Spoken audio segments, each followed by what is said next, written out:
You know, it's not every day that you get to speak to a Super Bowl winning quarterback. And that's why this show is so special. And this is why this interview is extremely special to me. I'm going to be chatting with Brad Johnson, Super Bowl winning quarterback for the Tampa Bay Buccaneers, but he had himself quite the career in the NFL. But what some don't know is what happened prior to that as well. Did you know that basketball was one of his main sports? Did you know that Larry Bird was his favorite player? Well, today we're going to be hearing all about his experience. Did you also know that he played college basketball as well as college football at Florida State? Some of the little nuggets that you may not have known about his career, we're going to be breaking that down today. You don't want to miss this episode of the Game Time Guru.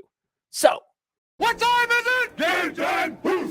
This is the Game Time Guru podcast, where I interview sports figures from all over the world to help deliver a panoramic view on sports. So whether you're a former athlete, one of the crazies, or simply a casual sports fan, this is the perfect show for you as we peel back the curtains and learn from our guests every single week.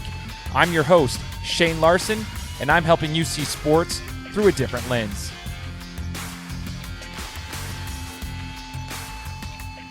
What's up, everybody? Welcome out to another episode of the Game Time Guru podcast.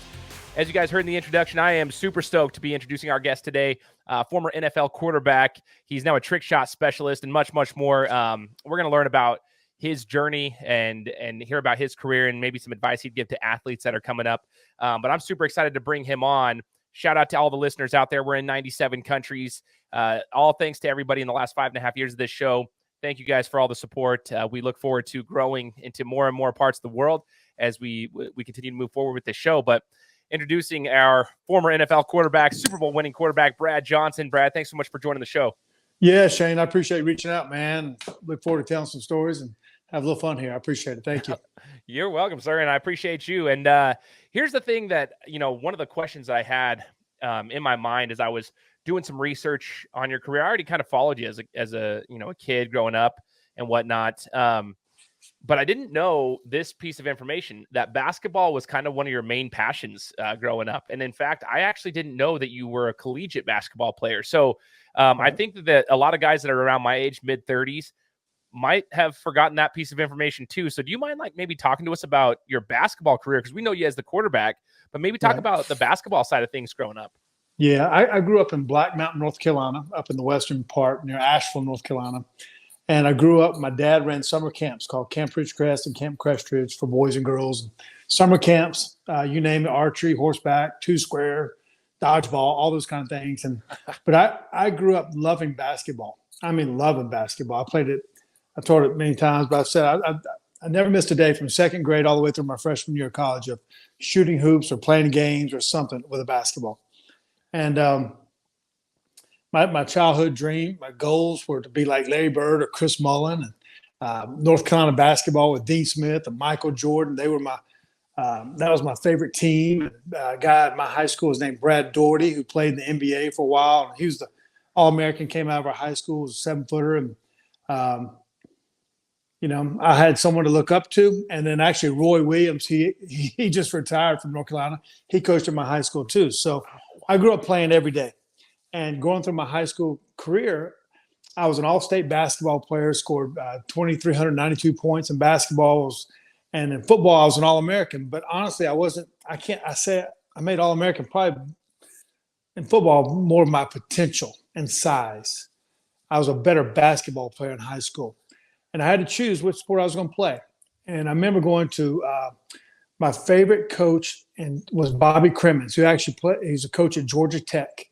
And I went to all his camps when he was at Appalachian State and obviously at Georgia Tech. And I went there and he offered me a scholarship. But he said, Brad, what do you want to do? I said, well, I want to play basketball. But he says, what are you better at? He says, well, I'm better at basketball now, but I'm going to be better at football in the end. And so he said, Brad, I got a guy coming in here named Dennis Scott. Okay, Dennis Scott played 11 years in the NBA, and he changed my life and probably doesn't even know it. He said, Brad, I only play 5 guys. And Dennis Scott's going to be my guy, and you play behind him, so you're probably not going to play much. And so I appreciate his wisdom because he said, Brad, what's true to you? I said, well, my goal is to become a pro player one day, pro football, pro whatever. And so I decided to go play for the great Bobby Bowden at Florida State. And then I actually walked on to the basketball team, even though I was on football scholarship and played 2 years of basketball at Florida State. We made the NCAAs twice. Started about 13 games. I was pretty much a role player though. And but I had to make a decision then after my 2 years. Coach Bowden pulled me into his office. He said, Brad, what are you going to do? He says, you're losing time because you're having to go through basketball all the way through December, and you're missing football, half of spring football because of the NCAA tournament. So eventually I said, you know what, I'm done with basketball and I'm going football. But basketball was my passion. And let me just give you a little drill here, okay? I'm going to turn you around here real quick. Oh, these wow. pictures of Larry Bird. Yes, sir. I'll take you to the other side, okay? Oh, wow. Okay, so that tells you, I'm telling you I was a basketball nut, okay? So that's kind of where I was at. Man, okay. That's so insightful because I did not know that piece of your career. I mean, obviously, you know, you look at where you're at now, you can say, you know, I had a Super Bowl ring, which we'll get into. And like, I think it worked out for you, but that's actually really cool because very few athletes can actually play multiple sports at the Division I level, especially. And so you did so. That's wild to me, but I understand why you have to eventually choose. If you could look back, Brad, and you think about your basketball career and your football career, you know, we always talk about multi-sport athletes. I mean, I coach basketball at the 17-year-old club level, so we're traveling around the country playing ball. And I try to talk to him about like being a multi-sport athlete and some of the benefits of it. But from you, who played at a very high level for both of them, what would you say about multiple sports, like, and how that can impact you? Is it a good thing? Is it positive? And if so, what are the benefits from basketball that you could translate into football? It's a great question. Kind of, I'll be long-winded here a little bit, but I think sports, there's a carryover. Okay, whether you're the star player, whether you're the backup player.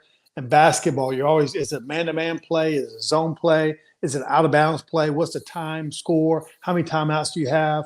Who has fouls?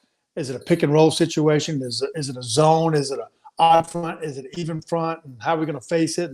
And so what I'm saying is there's decision-making processes that take place. Not alone different athletic skills that take place, right hand, left hand, the body awareness of people around you, winning, losing, locker room, all that kind of stuff is a big carryover to me. And so I think all those, especially for a quarterback, there's a great carryover. Now, the hardest part, I think when you're young, I think you need to play as many sports as you can. Go play ultimate frisbee, go play golf, go play, you name the sport, go play it, go compete, okay? And then at some point, what's I think the hardest part now is athletic directors, they need to get together and let these kids play more sports in high school because the seasons carry over. And in the summer times, what coach is dominating? What practice can you go to? Football, basketball, baseball. So I wish the athletic directors would take over and let these kids, you know, deal with the coaches because they say, if you don't come to my summer practice, I'm not going to let you play. You know what I mean? So those kind of things. But in the high school, it's hard to do 3. Hopefully you can do 2. And then if you're elite, maybe you go to 1. But I think it's a great carryover. I want to change the subject on a little bit. So when I'm just talking about Larry Bird and all that kind of stuff, when he was my childhood hero, okay? And at Florida State, I actually got benched. So we may get into all that kind of stuff in football. But my junior year, I actually thought about quitting. Oh, wow. I actually thought about transferring. I actually thought about maybe going to the draft. I thought about maybe going back to basketball. And it was really weird. I got this friend named T.R. Robinson. He just meets people, and it's kind of crazy. But he actually ran into Larry Bird, okay? And since Larry Bird, he wrote me a letter, okay? And I'm going to read it to you real quick. Oh, wow. Let's hear it. And so I'll show it to you here as it goes on, okay? But this is the letter I got from Larry Bird, all right? Let's move the screen here so you get to see all the pictures in the background of Larry Bird, okay? I love it. Just bring it to life. All right. Brad, just got off the phone with TR. He told me a little bit about life in Knoll Land. I thought I'd relate this story to you. Remember when I hurt my foot, all the skeptics came out, but I kept on believing. Then I came back, and they said I was slower, wider, and uglier. But I kept believing. It would have been easy to call it a career, but looking back on it, I'm glad I kept on believing. So, Brad, a little advice. There are a lot of people who believe in you, so keep working hard, keep your head up, keep busting your tail, and always remember to keep on believing. Larry Bird. So it's pretty cool. Like, you know, I kind of got that letter from somebody, you know what I mean?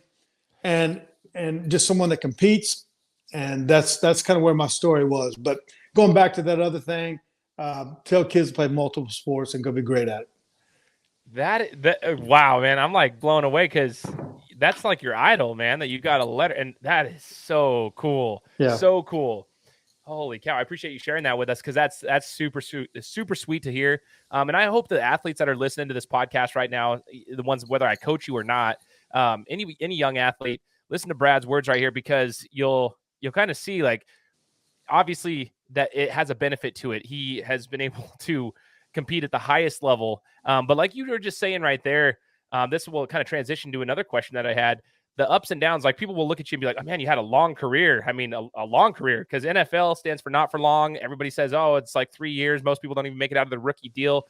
No, you lasted a long time. You have a Super Bowl ring to show for it. You did a lot of things. You played at a very high level. But some people might not realize there were probably some peaks and valleys throughout your career. One of those being right there, I guess, in college. But Brad, would you mind maybe talking about maybe elaborating there or even any other kind of downfalls that you had and how you were able to overcome those in your sports career? Right. Everybody has a story. It doesn't matter where you come from. You have a story to tell. And so I was 5 years at Florida State, played 17 years in the NFL. At Florida State, there were some great quarterbacks in my room. There was Danny McManus, who played in the Canadian League for 19 years and threw 52,000 yards. And Pierre Tom Willis played 4 years in the NFL. And Casey Weld, my best friend, was a runner-up to the Heisman. And Chris Winkie, he won a national championship in Heisman at Florida State. And Charlie Ward won a national championship at Heisman. And Kenny Felder, another quarterback, was first-round draft pick in baseball. So competitive in our room. You know, we all thought each other stunk, and we all thought we were the best one.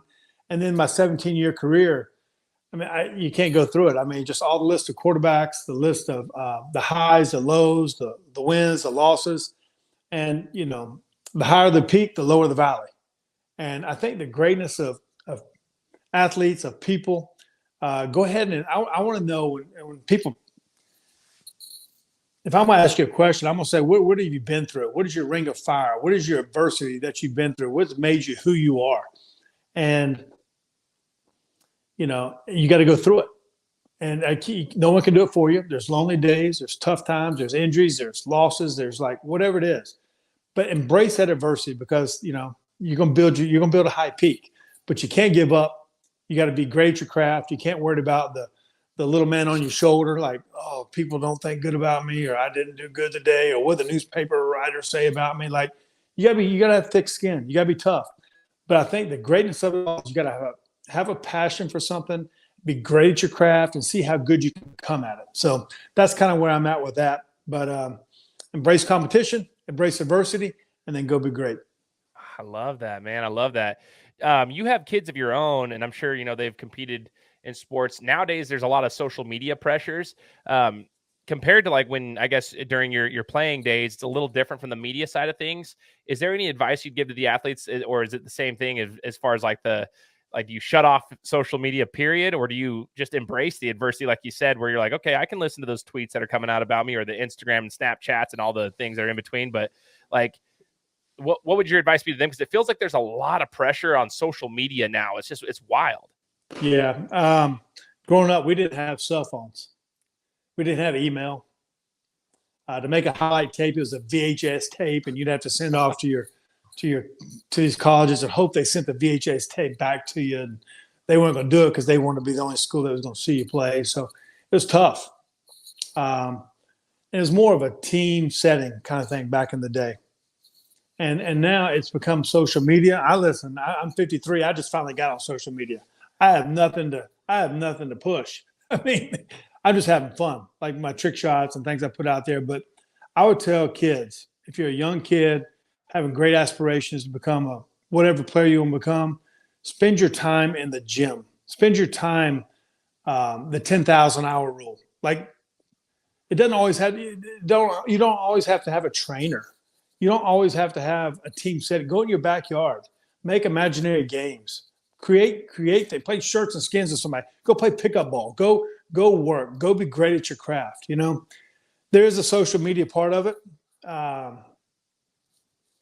You know, it is what it is. If that's what you're gonna do, but don't spend your time doing that. Let your greatness be caught on the court, be caught on the field. And then, if you're going to tweet stuff out or whatever, make sure it's positive, stay upbeat. Don't ever put anything out negative on social media. It will come back and haunt you at some point. But I'd spend more time in the gym and let others talk about you. And then at some point, there'll be a time where you can hire a marketing guy. They can do all your social media for you. Ooh, I love that. That is awesome advice. Transitioning from the college game to the NFL game. Now I want to kind of dive into this real quick. I remember watching something on ESPN. I must have been like 15 years old at the time. I don't know. This is a long time ago. It feels like almost 20 years ago. And I remember some of the quarterbacks, Michael Vick, Peyton Manning, they were talking about the difference in the playbooks, like the cadence that like you have to call out a play. And like Peyton Manning and Michael Vick were talking about like how their college plays took them like maybe 3 or 4 seconds to say, if that. And then it would take you upwards of 10 to 12 seconds to name off a play. And I remember they were saying some plays, and it was like, that's why the play clock matters so much, because you get the play, you go in there and you're calling the play takes forever, and it has like 10 different options. So maybe if I could get you, was there a transition from maybe calling the plays as a quarterback at Florida State to then your first NFL season trying to learn the playbook? What was the transition like, I should say? Yeah, great question. Real quick, and I'll explain it. Like back in the day, it was simple words, and then it gets to lengthy words in the pros. But now it's getting back to shorter words in college because of the spread and the speed game of no huddle and going quick. So a simple play like at Florida State might have been a right 460 dip, R7 waggle, RC 268, R344 Cadillac. Okay. So then in the pros, it might be U shift to green, left, west, F short, spire 2 wide, banana Z over, heads up for 359 smoke. Axe, double right spirit, Larry 735 H pump. Green right slot, 97 Wanda, heads up for Buster Call, kill 96 Seattle, heads up for 58 Dolphin. So that's kind of where it went. And then back to the speed game now, where everybody's no huddle, look to the sidelines. The quarterback may not even say a word. He may just clap his hands. Everybody saw the signal, and they said, zebra. Just everybody kind of knows what the play is. So the game's always evolving. The game's changing. I think the biggest thing for quarterbacks or players, just be open-minded, have the capability to learn different concepts, and then just be able to be good at whatever that system calls for. That's wild. Matt Hasselbeck one time said like he had to read his playbook to his daughter, I guess, or something, to try to like learn it like a bedtime story because it was so thick. Yeah. How did you go about, or were you just naturally like able to pick stuff up? Because those plays you just rattled off right there, it's a foreign language to some people, obviously. The majority of the public, I mean, that's just how it is. How did you learn the playbook? Did you have any tips or tricks to learn the professional playbook? Yeah, I'm not a guy that can sit here and recite nursery rhymes, okay, and sing songs and know every word. Like I don't. I'm not good at it. And so a lot of times the actual work week starts in the pros. You play on Sunday. The actual first practice is Wednesday morning. And then you kind of go Wednesday, Thursday, Friday, different situations, base plays, third down plays, short yardage, red zone, 2 minute, and then it kind of goes. It's a lot. You'll end up running about 120 plays, different type of plays for a game plan for each particular week. I would struggle calling the plays on Wednesday, like Axe, struggle. Thursday got a little better than Friday, Saturday, and Sunday. It would roll off my tongue. And at nighttime, because it wasn't just the same play every week, you'd add a different personnel, a different shift, a different motion, just a different way to attack. And so I spent 90% of my time going through my play sheet and 10% really just watching the film, because if I knew my play sheet so well and knew cover 3, I'm going here, cover 2, I'm going here, quarters, I'm going here, all out blitz, I'm checking this. And I would just repeat it over to myself over and over and over. A lot of times before, like we'd have quarterback meetings at 8 o'clock, I'd show up about 6:45, get the scripts for the day, and just read them and read them and read them and read them and read them. And then at nighttime, I'd take that sheet home and I'd read it to myself just over and over. Because in the same way, even on game day, say if we had I'd go through my whole playbook in the morning at the hotel. It would take me about an hour just to look at every play, to call it out, and then say it was a good hour. And then before games, I'd look at it for about another 20, 25 minutes, just recalling the plays. So a lot of times, that way you could almost you could feel when the coach was what third down play he had just because of a signal or a grouping he might have by motion shift. So it's a long answer there, but I spent a lot of time learning that language because on game day it's loud. You better know your stuff because one word that you mess up, it messes up the whole stinking play. So you better be right on your words that you call in the huddle. Man, that's so much pressure to be on your shoulders, but that's why like quarterbacks get paid what they get paid. It's hard. What I hate, Brad, is when people always say like athletes are dumb jocks. I hate that. I hate that phrase, dumb jocks. I'm like, okay, listen to Brad. Just go rewind what you just said there and see if that sounds dumb to you or not. Like what you just said about the plays, call out a play and see if you think they're dumb. Yeah, exactly. So, but everybody has a different gift. You know what I mean? Right. So some people may be football, some people may be, maybe a lawyer, some maybe a doctor, some people maybe a teacher. So you're great at your craft. So you can't be smart at everything. You know what I mean? So that's kind of the way, whatever you're doing, be great at that. I love that, man. So as you spent your career, you spent two stints with Minnesota. Minnesota was a big part of your career. Talk about Minnesota, the organization, the atmosphere there, and the city there. I guess like what was your time like there? And overall, how did that help you develop, especially your first stint with Minnesota? How did that help you develop as a professional? Yeah, I was the 9th round pick, 227th pick, 1992 draft. My career went 7 years in Minnesota, 2 years in Washington, 4 years in Tampa, 2 more years back at Minnesota, then 2 years in Dallas. And I had one little stint at the World League in between all that. So, but when I got drafted, I really wasn't ready to play. Like we talked about at the beginning, I was a basketball player. I was a late bloomer in football. And so we had Rich Gannon was the quarterback, tough, great quarterback, leader. Sean Salisbury there, Wade Wilson was there. Then Jim McMahon came the next year. Then Warren Moon was there for 3 years. But I learned a lot from those guys. Even though I didn't get practice reps, I learned how they took notes, how they practice, how they handled throwing touchdowns, how they handled throwing interceptions, how they did the media, how they handled the regular work week schedule. So I learned from them. And it took that. I was grateful that some guys are thrown into the fire way too fast.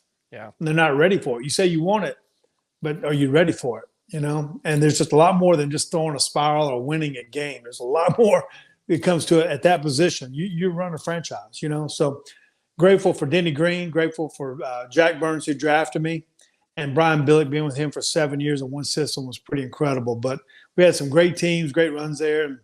But Minnesota, I always call it, my home. Spent 9 years of my life there, and thankful for that opportunity. That's so cool though to hear because it might not have been your traditional like quarterback gets drafted and starts from day one or whatever. Like you were learning behind the scenes, like everything that the other quarterbacks were doing in the quarterback room, all the preparation, all that stuff. I think that's awesome. That's vital. And I think that's probably a big reason why you were able to have the longevity that you had in your career is because you learned those things from the beginning. I think, like you mentioned, not a lot, but there are many that get drafted and they get thrown into the fire sometimes, and then their careers don't end up being as long, unfortunately, because the professional game's a lot different than what they're probably used to. And it's not just playing the game. There's a lot of aspects to the professional game that they're not used to doing. And, we wanted to talk about your Super Bowl experience with Tampa Bay. At one point, I talked to a guy named Coach Mike Christensen. He was an assistant at Tampa Bay for a little while. He actually lives here in Boise, Idaho. So I got to chat with him a little bit. Really like Mike, but I remember talking to him about that organization, that team, just talking about Tampa Bay back then. I mean, that was during the glory days of the defense, just unstoppable. There were some good football players there. You had an experience, you got to be with them and you got to play in a Super Bowl and win a ring. And I want to know from your perspective, Brad, like, what was that like? You got the Super Bowl banner behind you. Like, winning a Super Bowl, just even competing in a Super Bowl, what is the difference between, prepping and playing in a Super Bowl compared to like that of even just a playoff game? I want to know what the difference is from your perspective, especially a quarterback. Well, honestly, I didn't prepare any more the week of the Super Bowl than I did any other week. There was only 1 week in between our NFC Championship game with Philadelphia and the Super Bowl. There wasn't a lot of time. I was dealing with hotel tickets and game tickets and transportation for everybody. And there's a lot going on with that. But, the Super Bowl, that's the ultimate goal. I mean, either you win it or you don't. There's 35 guys, quarterbacks that have won it. 32 are still living. Johnny Unitas and Bart Starr and Kenny Stabler passed away. So think about that group of guys that you got to be. It's one of the smallest clubs in the world. It's the most coveted position in the world to play. I mean, it's I mean, it's you got kids transferring in middle school and high school to be at certain places and trying to get all these scholarships and stuff. So, but if you're going to win it, you better have great coaches. Thankful for John Gruden that was there that made it happen for us. Brought in 21 free agents over the season. You think about Mike Tomlin, who went on to win Super Bowls. He's a defensive coach for us. And at Pittsburgh, you think about Rod Marinelli, went on to be a head coach. You think about Monty Kiffin, the greatest of Tampa too, and Bill Muir, our offensive line coach, and Coach Mann, our receivers coach. I mean, we were loaded with coaches now. We had one running back coach now as the head coach at USFL team. So, I mean, and then player-wise, we obviously had 3 Hall of Famers and John Lynch and Derek Brooks and Warren Sapp, and hopefully Rondé Barber and Simeon Rice make it. And has Dexter Jackson was the MVP, and Shelton Quarles, I think, was the best leader on that team. And offensively, I mean, you get Keyshawn Johnson and Keenan McCardell and Joe Jaravicious and Ricky Dudley and Ken Dilger and Michael Pittman and Mike Allstott. I mean, Robin Oben, Kerry Jenkins, Jeff Christie, Cozy Coleman, and Kenyatta Walker. Like, it was a loaded team. But if you're going to win it, you better have loaded coaches. You better have loaded players. And no one should get the success, but everybody wearing the ring. It's not one side of the ball or not. That is so cool, man. I will just say this. I was in 9th grade during that Super Bowl, so that kind of gives you an understanding where I was at. And our geometry teacher in 9th grade was rooting for the Raiders or whatever. He said, hey, if the Bucs win, you guys don't have to turn in your homework assignment. I didn't even do my homework assignment. I had so much confidence in the Bucs. I'm a Cowboys fan, so like I bleed blue and silver, but I was rooting for the Bucs, and you guys did it for me. So just thanks to you and your squad, I didn't have to turn in my geometry assignment the next day. And my teacher was actually quite frustrated because he wasn't just like rooting against you. He was a diehard Raider. Like, I mean, it was bad. So he was in a bad mood. It was fantastic for me, though. I banked on it, and you guys did it for me. So, you know, Brad, as you look back at your career from a football perspective, winning a Super Bowl and all the ups and downs and everything in between, what would you say is the biggest life lesson that sports have taught you? Wow, I kind of said earlier, but really just have a passion for something that you love, deal with adversity, become great at it, get creative, learn from others. Success it has to be self-driven, but it has to be team-oriented at the same time. It's always a do-it-yourself project because you have to find different ways to get better, improve. But it's a short thing. It's only a short term that you get to play. You're not guaranteed tomorrow. You're not guaranteed anything. You got to go out there and earn it. No one's gonna give you anything. And but I say just kind of enjoy what you're doing, and don't get caught up into the media he said, she said kind of thing. Don't let someone else tell you what you're worth. You know, just believe in yourself. Oh, I love that, and I appreciate that. Who was your favorite player that you played against? I should say, like, I know you've talked about like Larry Bird was your idol. You got to get a letter from him that was vital to your, you know, at that particular point in your life. But throughout your professional career, is there a player that you played against that you were like, man, that guy's good, or I've looked up to that guy forever, where you might have been like star shocked or anything? Who was the best player you played against and why? Well, I can't just name one. I mean, sure. I think I played with Deion Sanders at Florida State and played against him and with him in the pros. To me, he was the best player I ever was around, honestly, like just athletically, like dominated his thing. But when you play against Reggie White, Bruce Smith, and Ed Reed and Leroy Butler and John Lynch and Warren Sapp and John Randall and Rondé Barber, and I mean, the list goes on, you know. And I think, you know, Ray Lewis, I mean, you pick one. I mean, they're all, but what you do is you beat them over time. You beat them and they beat you. You know what I mean? But to what they've accomplished in their career is pretty incredible. And I'd say the difference with the Hall of Famers and some guys that are close are just that they did it over time, and their leadership skills that they had, the way they impacted the players around them and their organizations, and they did it over time. And that's the key to that. But it's grateful for those opportunities to play against those legends. And, you know, some of them were nightmares thinking about who you're going to play against when you go against Reggie White. You know what I mean? But there's also fun when you're able to kind of pull out a win too. No, for sure. I would just, that's crazy. You just mentioned, I mean, prime time, obviously as a Cowboys fan, got to witness him when I was a younger kid, just dominating it every aspect. And you just mentioned all these names. It's like taking me back in time. I love it. So just two more questions for you as we wrap up the interview, Brad.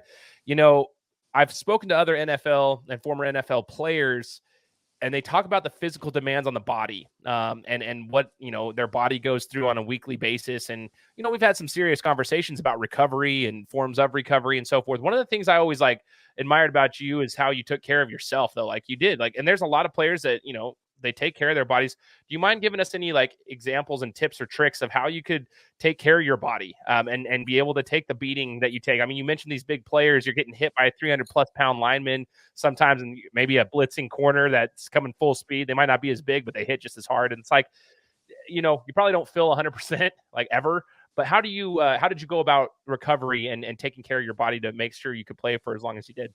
Yeah, sleep is a big thing. Oh, wow. You got to get your rest.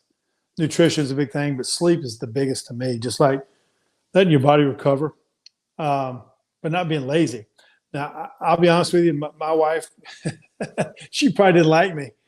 We didn't go on many vacations. I mean, we didn't go. It was more, 3 days is all I'd give her. And then we were actually in some hotel. We were probably in some weight room in the hotel, or I was on the beach running. I mean, so I worked out every day. I mean, if after the season was over, I'd take 1 day off, maybe 2 if I was driving, and then I was back in the gym working out. Like I wasn't a guy that was going to take time off. But I think every day wasn't just a killer workout, but being consistent over time is a big, big deal.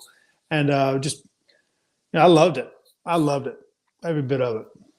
Fell in love with the grind that it is. That's awesome. I just think that a lot of people, a lot of athletes don't realize what you've got to actually put in. And sleep, I love that you mentioned sleep because it's such an underrated aspect of it all. When I spoke to Trevor Mowad, rest in peace, he was talking about he was a mental consultant for Russell Wilson, but he also talked about working with, I believe it was Fred Taylor with the Jaguars at one point, and sleep was a huge piece for that because he was dealing with hamstring issues and all sorts of stuff, and he wasn't about to make his next contract, and they started talking to him about sleep, so he'd go home earlier instead of going out to the clubs. Well, what that naturally did was, obviously sleep helps your recovery, but secondly, it was keeping him away from doing some stupid things, and he was staying hydrated more because he's not consuming other things and so forth. And so the sleep aspect, not only did he help him recover because the benefits of sleep itself, but it also stemmed into other aspects of his life. He was able to make himself a nice career as well. So I'm glad that you brought up sleep, because that's a thing that's been brought up before too. So my last question for you, Brad, this is why I even was able to reach out to you was because of TikTok. You kind of referenced it earlier. You're 53. You just now got into social media not too long ago, within the last couple of years. TikTok, Big Bad Brad, backed by popular demand. That deal, I loved it. I was like, This is awesome. I've been following you. I think it's so cool. It's kind of fun too. It's pretty sweet to kind of watch some of the stuff. I love it. It's entertainment. Talk to us about your TikTok channel and what got you into doing trick shots and doing all this fun stuff on TikTok. Because everyone thinks of TikTok as this dancing app. It's not. It's actually kind of fun. You can find whatever you want to find on TikTok. But for me, it started during the pandemic when my kids were home. We were eating and working out all the time. And then they started doing these dance videos that I couldn't keep up coordination-wise, so I was the cameraman. But then when I first got on there, I put a lot of my videos of my career, workout videos that I've done in my weight room and all that kind of stuff, just having fun with it, And then I started making trick shots. And so with my trick shots, what's a little bit different is I try to make everything in multiple or in sequence of 3, 4, maybe 5 shots in a row. And with a football or basketball, combine them. It may be a shot over the backboard, a hook shot from half court and bounce it off between my legs, then throw a football. It's just kind of crazy, all the stuff it's kind of taking a life of its own. Big Bad Brad, I thought I'd just go incognito, you know what I mean? Started that. But actually with the Big Bad Brad thing, we've done a thing. This is the hat. It was given to me after the Super Bowl. I always wear it. And so I don't make any shots without the hat. It's crazy. But under that, we've created, if you go under cafepress.com /Big Bad Brad 14, you can buy all the Big Bad Brad gear you want. It's all on there. But all that money, it goes to a charity called Beyond All Borders back up in North Carolina. So go on that website. You'll find all the stuff you want. Just have fun with it. But I've had more fun. It gives me great exercise. I tell people sometimes it's first time, first take. Sometimes it's a lifetime of practice, and other times it takes what it takes. But I just had fun with it. I love it. I'd encourage all those who are listening to this, go follow him on TikTok and check it out. Like, I've seen you throw the ball with multiple, like your left hand, right hand. Like, I'm like, Right. whoa. Okay. Now, like all sorts of stuff. Like It's crazy. It's pretty crazy.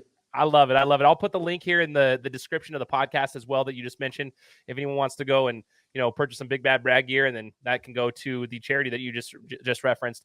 Super, super cool. I just want to say thanks again, Brad, for being willing to join me and share a little piece of your story. And I look forward to following you on TikTok and seeing what the rest of your career, does for you. So thank you so much, sir.